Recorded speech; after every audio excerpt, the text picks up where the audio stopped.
Ferme les yeux un instant. Imagine un bébé en maillotté dans une couverture fine, ses petits doigts serrés sur du vide. Autour de lui, des bruits inconnus, des odeurs étrangères. Sa respiration est saccadée. Il pleure, mais personne ne vient. Ce n'est pas une fiction, c'est la réalité de milliers d'enfants adoptés.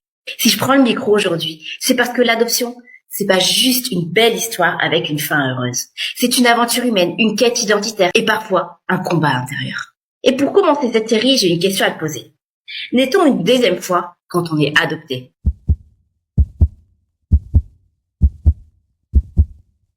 Bienvenue dans Adoption, graines d'amour, le podcast qui plonge au cœur des histoires poignantes et inspirantes de ceux qui ont été touchés par l'adoption. Je suis Hélène Laloux, conférencière, formatrice, coach, éducatrice spécialisée et maman de 2 adorables petites filles âgées de 6 et 12 ans. Mon histoire commence à plus de 7000 km de la France, en Inde, avant que je sois adoptée à 16 mois par une famille du nord de la France. Mon parcours personnel m'a conduit à explorer les multiples facettes de l'adoption et à partager ces récits extraordinaires avec toi. Ici, tu découvriras des témoignages vibrants de parents qui ont adopté, de personnes qui ont été adoptées au parcours unique, de parents biologiques ayant pris la décision de confier leur enfant et de tous les membres de la famille impliqués dans ce monde complexe et émouvant de l'adoption. Mes invités partagent des récits de résilience, d'amour inconditionnel, de perte et de découverte de soi.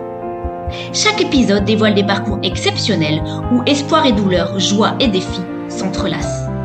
L'adoption, avec ses multiples facettes, révèle comment les liens du cœur peuvent transformer des vies et surmonter des épreuves significatives. Chaque histoire d'adoption est un voyage d'émotions et de révélations qui mérite d'être entendu. Comment trouver sa place dans une nouvelle famille? Comment forger son identité entre 2 histoires de vie? Comment vivre pleinement l'amour malgré les blessures? Nous explorerons ces thèmes avec profondeur et empathie. Ce podcast célèbre la diversité des expériences humaines et explore la puissance transformatrice de l'amour. C'est un hommage aux liens qui nous unissent, au-delà des différences et des épreuves. N'oublie pas, chaque rencontre peut tisser des liens qui changent une vie.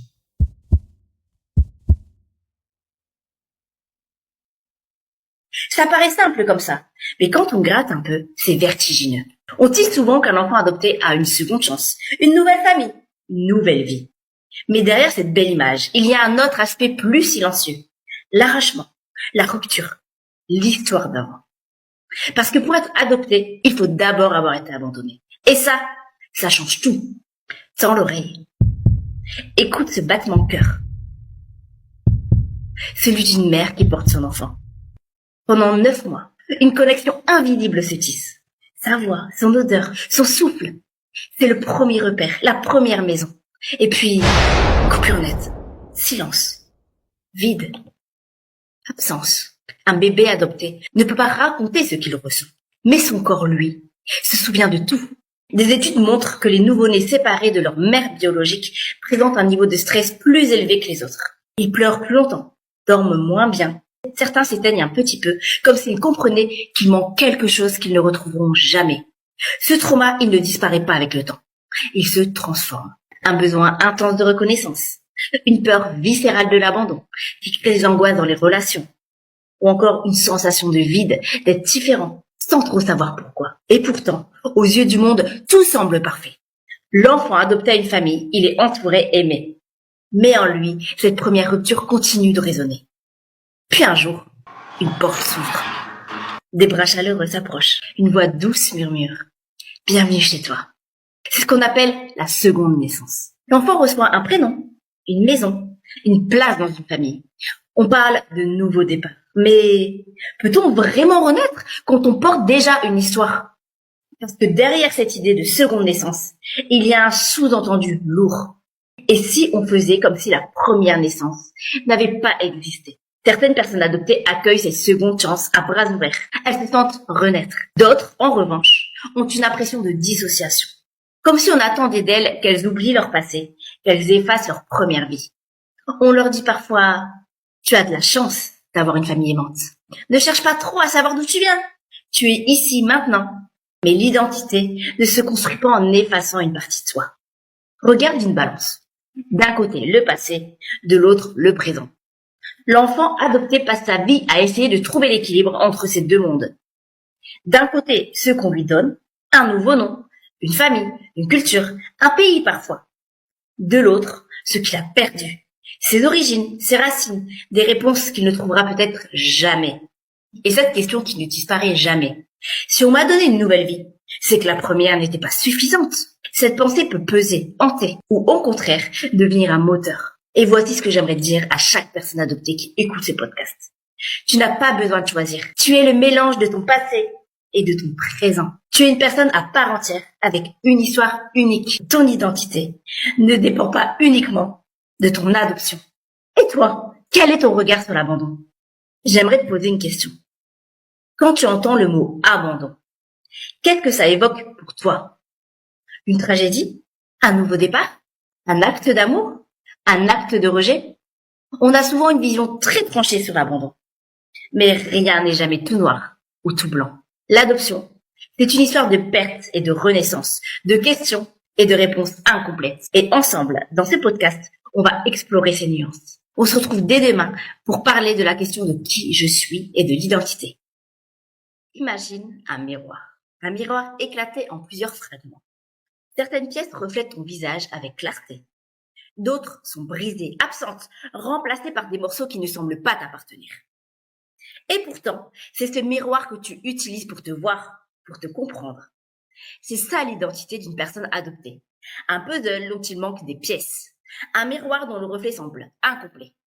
Tout le monde à un moment donné se pose cette question. Qui je suis? Mais quand on est adopté, cette quête d'identité prend une autre dimension. D'où vient mon sang? Qui étaient mes parents biologiques? À quoi ressemblaient-ils?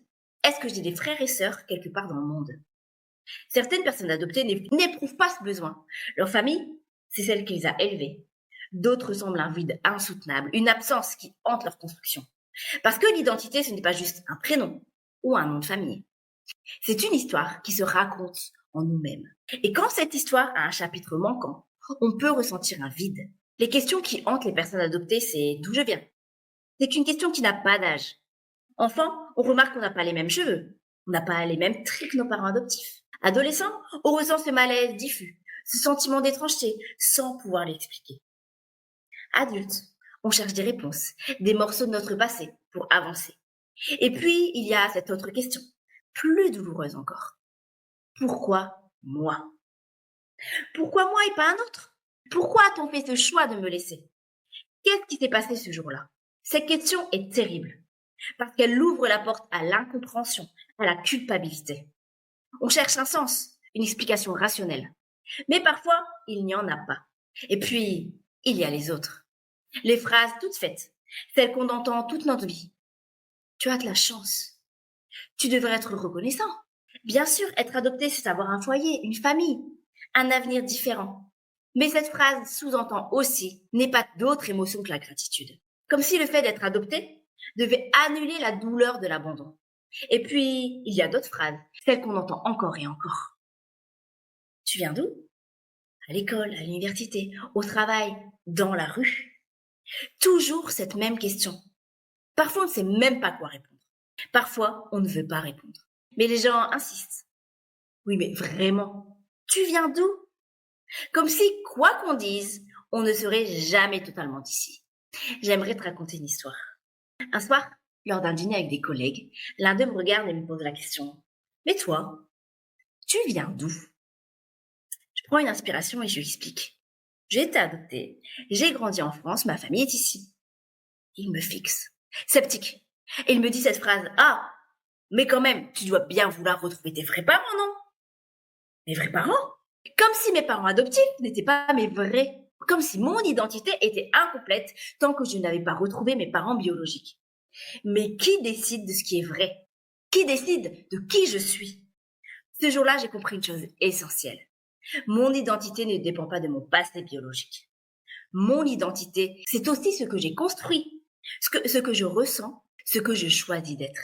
L'identité, c'est bien plus qu'un ADN. Si tu devais retenir une seule chose de cet épisode, c'est cette phrase.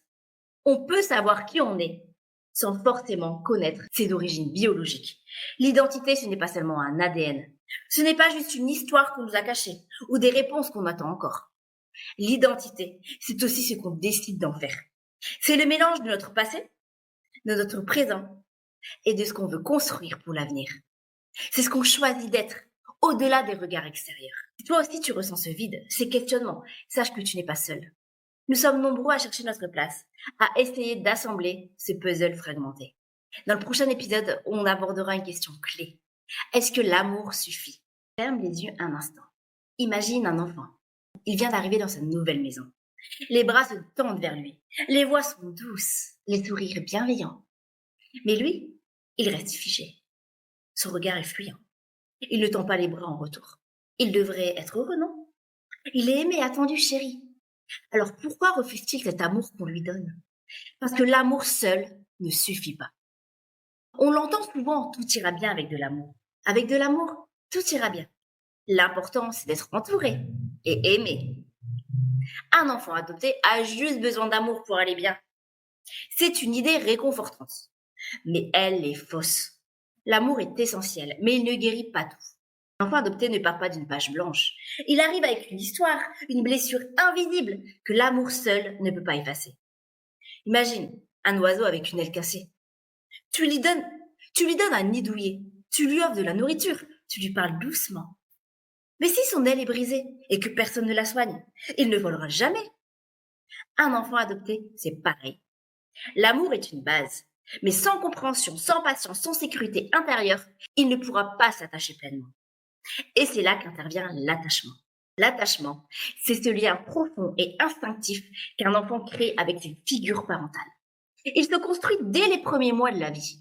Mais quand ce lien est brisé trop tôt, il laisse des traces. Il existe 4 styles d'attachement. L'attachement sécure. L'enfant sait qu'il peut compter sur ses parents. Il se sent en sécurité. Il développe une bonne estime de lui et de ses relations sociales. L'attachement sécure, c'est l'enfant, à chaque fois qu'il a pleuré, ses parents, ses caregivers, c'est-à-dire ceux qui ont pris soin de lui, ont répondu à ses besoins. Qu'est-ce que ça signifie pour l'enfant? Ça signifie que ses besoins et ses émotions sont valables, il peut les montrer et donc il peut les exprimer et les partager.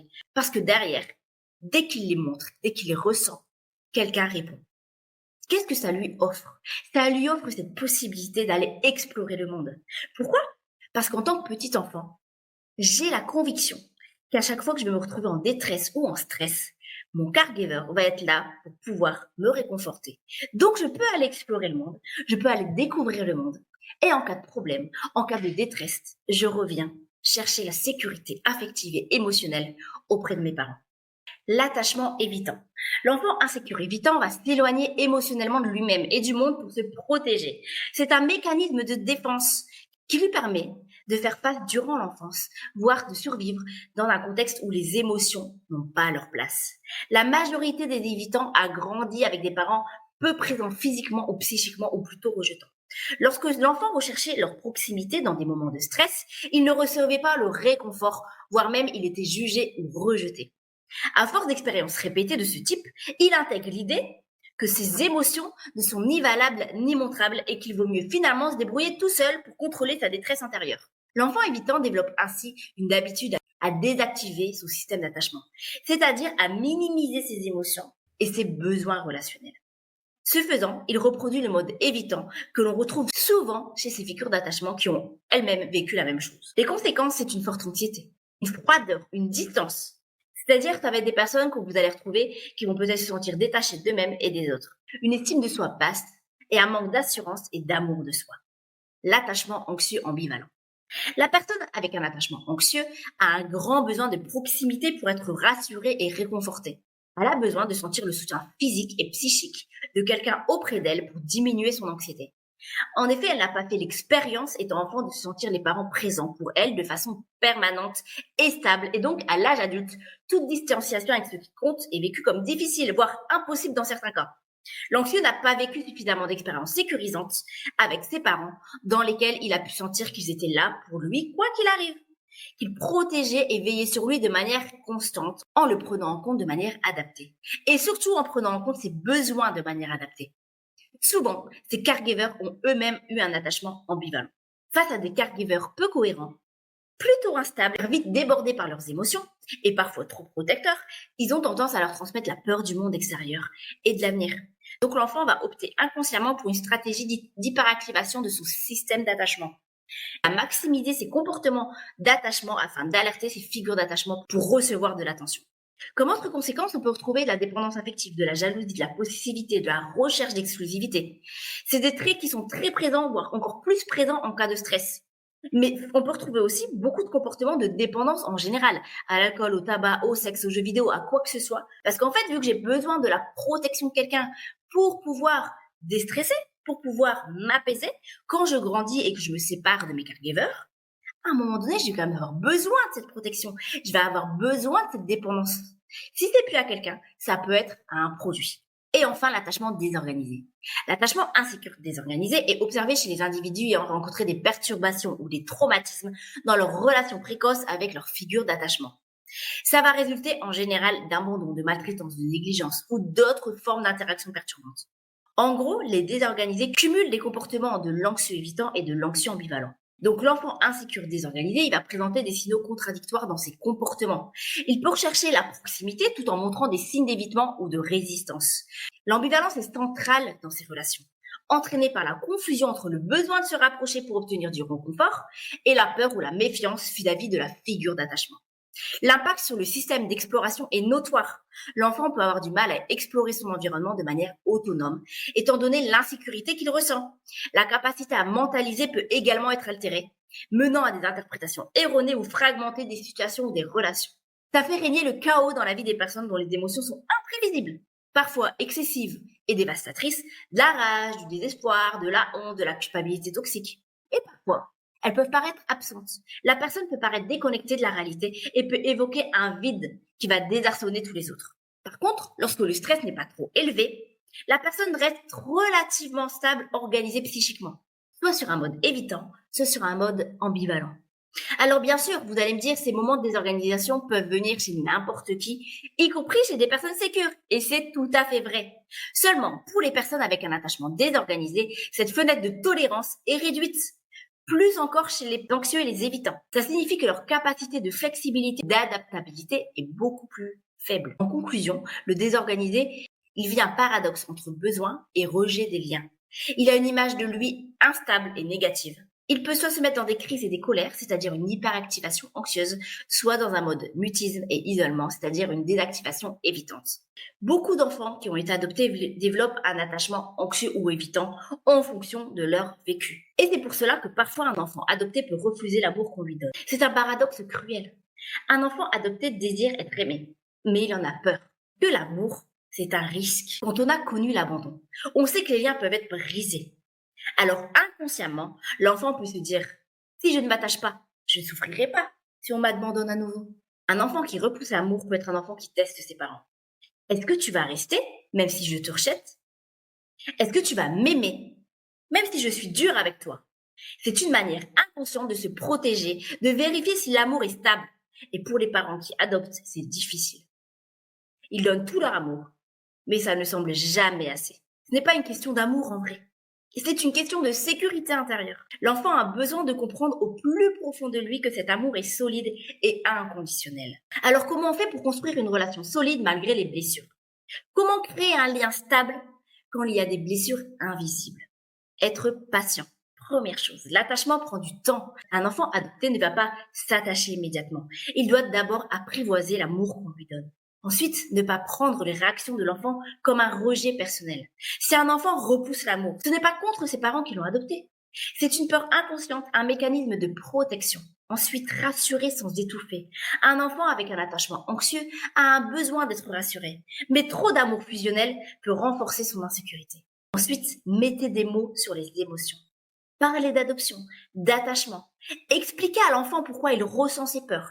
Ça va l'aider à se comprendre lui-même. Ensuite, accepter que l'amour, parfois, ne suffit pas. Et c'est peut-être le plus important. Aimer un enfant qui a été adopté et abandonné, ce n'est pas juste lui donner de l'affection.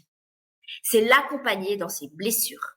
C'est accepter qu'il ait besoin de temps, d'espace et d'un cadre sécurisant.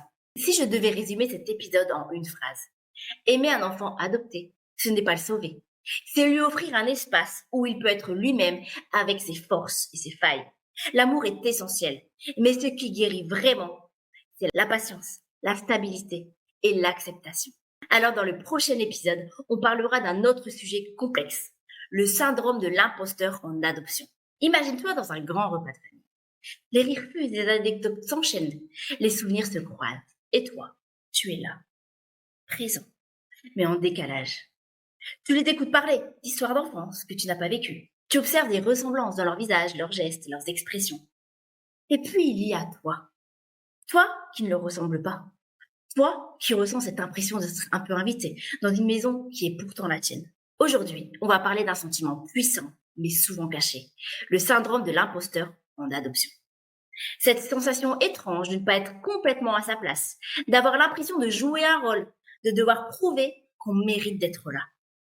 Ce n'est pas qu'une impression. C'est une réalité pour beaucoup de personnes adoptées. Pourquoi ce sentiment existe-t-il? D'où vient-il? Et surtout, comment s'en libérer? Grandir dans une famille adoptive, c'est grandir dans une famille qu'on n'a pas naturellement. Il y a l'amour, le lien, l'attachement, mais parfois il y a aussi ce décalage subtil. Est-ce que je fais vraiment partie de cette famille? Est-ce que je suis comme eux? Est-ce qu'ils me voient comme leur enfant à 100%? Et même quand les parents adoptifs font tout pour nous inclure, ce doute peut rester. Des petits détails qui prennent du poids avec le temps. Regarder une photo de famille et se demander « Je suis qui moi là-dedans ?» Ne pas partager les mêmes traits physiques que les autres membres de la famille. Avoir des sensibilités culturelles différentes. Sentir comme un spectateur dans des moments de grande complicité. Quand on a adopté, on peut avoir cette impression que la vraie histoire de la famille a commencé avant nous. Et ça fait mal. Parce qu'au fond, on voudrait juste appartenir totalement. Et ce sentiment d'imposture, il ne vient pas de nulle part. Il est souvent renforcé par une pression invisible, celle d'être un enfant parfait. Mes parents ont fait tellement d'efforts pour m'adopter, je ne peux pas les décevoir. Je dois leur prouver qu'ils ont eu raison de m'accueillir. Je ne dois pas poser trop de questions sur mes origines, sinon ça pourrait les blesser. Cette pression, on ne nous l'impose pas toujours, mais on peut la ressentir. Et parfois, on peut se suradapter. Essayer d'être exactement ce qu'on attend de nous. Mais le problème avec cette suradaptation, c'est qu'on peut finir par se perdre. On joue un rôle, on porte un masque, et au final, on s'éloigne de nous-mêmes. Et si ce sentiment d'imposture ne venait pas seulement du présent, mais aussi du passé? L'adoption commence toujours par une séparation. Même si cette séparation a lieu quand on est bébé, notre corps, notre cerveau, notre mémoire émotionnelle s'en souviennent. Il y a un concept en psychologie qu'on appelle la loyauté invisible. Ça signifie qu'inconsciemment, on peut ressentir une fidélité envers nos parents biologiques, même si on ne les connaît pas. Si je m'intègre trop dans ma famille, est-ce que je trahis mes origines? Si je me sens trop bien, est-ce que ça veut dire que j'efface ceux qui m'ont donné la vie? C'est inconscient, bien sûr. Mais ça joue sur la manière dont on se sent dans notre famille qui nous a adoptés. Et parfois, cette culpabilité invisible nourrit ce sentiment d'imposture. Alors comment se libérer de cette sensation d'illégitimité? Comment faire pour se sentir pleinement légitime dans notre propre histoire? D'abord, accepter que notre identité est plurielle. On n'a pas à choisir entre nos parents adoptifs et nos origines. On peut être les deux. Arrêter de vouloir être parfait. Nos parents nous ont adoptés pour nous aimer tel que l'on est, pas pour qu'on corresponde à un modèle idéalisé. Se reconnecter à soi-même. Qui suis-je au-delà de mon adoption? Quels sont mes goûts, mes valeurs, mes envies? Mettre des mots sur ce que je ressens. Dire ce que je ressens parfois en décalage, c'est déjà une façon de se libérer. Et se rappeler que notre place ne se mérite pas, elle existe déjà. On n'a pas besoin de prouver qu'on appartient à notre famille adoptive. On en fait partie, point. On peut appartenir à plusieurs mondes à la fois. Si je devais résumer cet épisode en une phrase, on n'a pas besoin de choisir un camp pour exister. Être adopté, c'est appartenir à plusieurs histoires. C'est une richesse. Alors dans le prochain épisode, on abordera un sujet clé. La quête des origines, est-ce que c'est un fantasme ou une réalité? Imagine une lettre, un nom, un visage inconnu. C'est ce que tu as toujours cherché. C'est ce qui te manque depuis toujours. Mais au moment où tu poses enfin les yeux sur ces réponses tant attendues, une nouvelle question surgit. Et si ce n'était pas ce que j'espérais? Aujourd'hui, on va parler d'un sujet qui divise, qui soulève des espoirs autant que des peurs. Faut-il vraiment retrouver ses parents biologiques? Pour certains, c'est un besoin viscéral. Pour d'autres, ce n'est pas une priorité. Mais au-delà de l'envie, il y a les attentes, les illusions, les craintes et parfois les désillusions. Alors aujourd'hui, on va explorer ensemble pourquoi tant de personnes adoptées ressentent le besoin de retrouver leurs origines, les attentes irréalistes et les peurs qui accompagnent cette quête, ce qui se passe réellement lorsqu'on retrouve ses parents biologiques. Et surtout, comment se réconcilier avec son histoire, qu'on ait ou non des réponses. C'est un épisode intense, alors accroche-toi, on y va. Quand on grandit avec une partie de son histoire manquante, il est normal de vouloir combler ce vide. L'identité ne se construit pas dans le vide, elle se nourrit de nos racines, de notre héritage, de ceux qui nous ont précédés. Mais quand ces morceaux nous échappent, les questions commencent à nous hanter. Qui m'a mis au monde? Pourquoi a-t-on pris la décision de me laisser partir? À qui je ressemble? Quelles sont mes origines culturelles, mon héritage biologique? Ce besoin ne touche pas seulement notre passé. Il touche notre présent, notre construction personnelle. Certaines personnes adoptées ressentent un manque diffus, une impression d'être incomplète, sans savoir pourquoi. Et la quête des origines devient alors une manière de se reconstruire. Mais est-ce que cette quête amène toujours des réponses espérées? Quand on parle de retrouver ses parents biologiques, on pense souvent à une scène de film. Des retrouvailles pleines d'émotions, un regard échangé qui dit tout, une étreinte qui répare le passé. Mais est-ce toujours ainsi? Parfois, les parents biologiques ne veulent pas être retrouvés. Ils ont refait leur vie. Ils ont mis cette histoire derrière eux. Ou ils ont honte. Parfois, ils ne sont plus en vie. Et à ce moment-là, les réponses s'éteignent avec eux, laissant encore plus de questions ouvertes. Parfois, la rencontre est décevante. On s'attend à une connexion immédiate.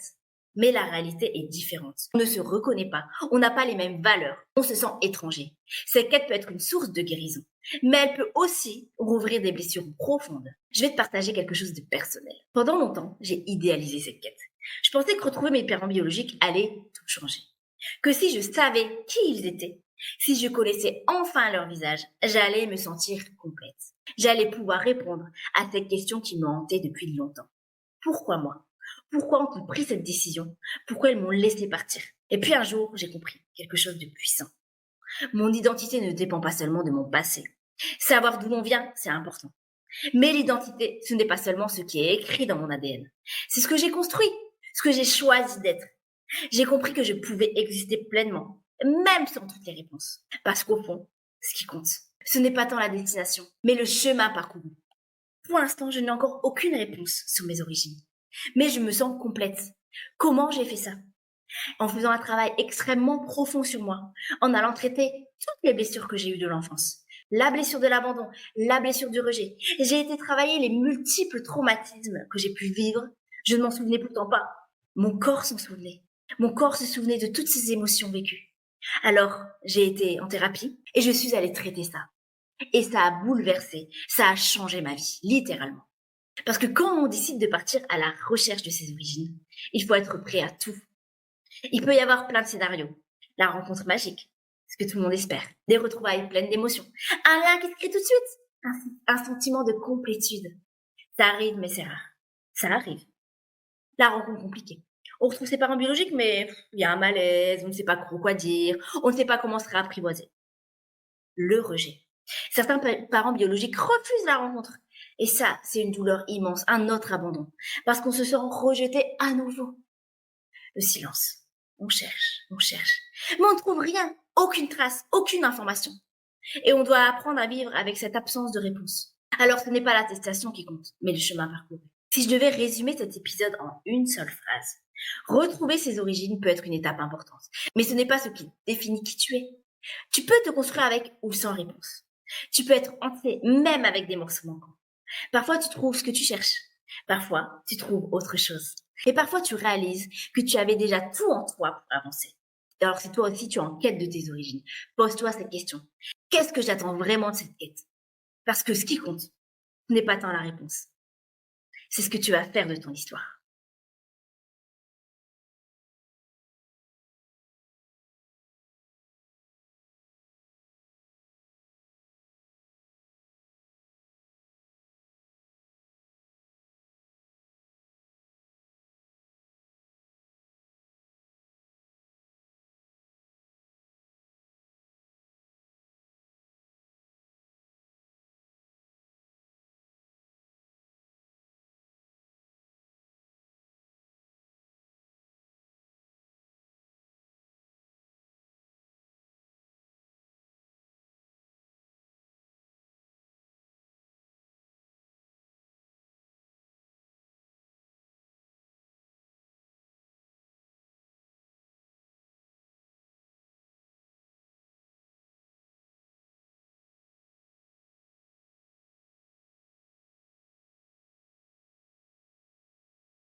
Merci d'avoir écouté cet épisode d'Adoption Graines d'amour. On se retrouve dès demain pour la suite de l'épisode. J'espère en tout cas que cette histoire t'a touché autant qu'elle m'a ému. Si ce podcast t'inspire et que tu veux qu'il touche encore plus de personnes, tu peux m'aider en t'abonnant pour ne manquer aucun épisode. Laisse aussi 5 étoiles et un petit commentaire sur la plateforme d'écoute. Chaque note booste la visibilité du podcast et permet de faire entendre ces histoires au plus grand nombre. Et si cet épisode t'a marqué, partage-le autour de toi, avec ta famille, tes amis ou sur les réseaux sociaux. Qui sait, il pourrait changer une vie. Merci d'être là et de faire partie de cette belle aventure. À très vite pour un nouvel épisode plein d'émotions et d'humanité.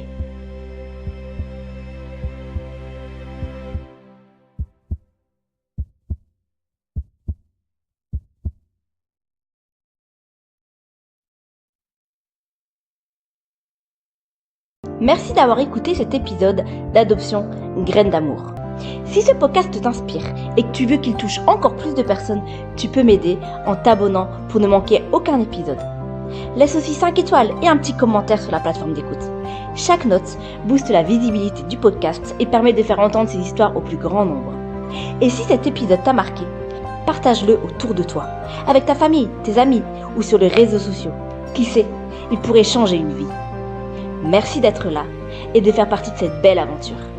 À très vite pour un nouvel épisode plein d'émotions et d'humanité.